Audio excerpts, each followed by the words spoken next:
26-year-old representative from Henderson, North Carolina, here in the House of Representatives.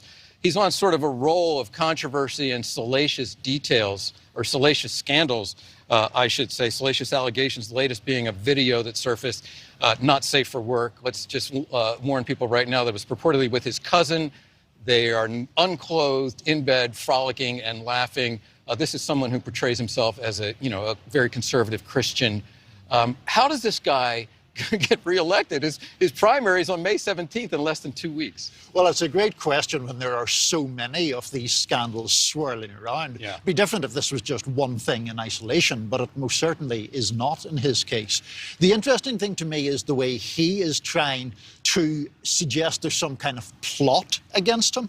We have seen That's that be the standard playbook, though. It is, Yeah. but it's not necessarily an ineffective playbook either. It's not, yeah, it's tribal politics, right? Exactly. The other guys are against me, there's a plot. Drip, drip, drip, I think, was his response to that, yeah. Exactly. Here's the latest, greatest hits. In March, he was driving with a suspended license.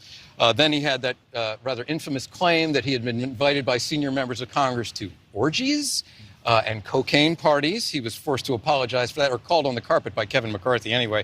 And last month, he was pictured wearing women's undergarments and then bringing a loaded gun to a checkpoint at an airport. Quite a greatest hits selection. The point has been raised by your colleague Emily Brooks at The Hill.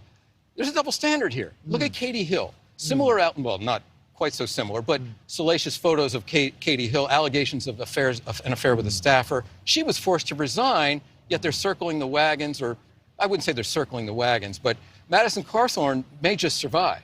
Yeah, I mean, I do, all kidding aside, think there's a really interesting issue here of whether there is a double standard, whether that will pertain. We're obviously seeing many more women being involved in politics, having high-profile positions in public life, generally speaking.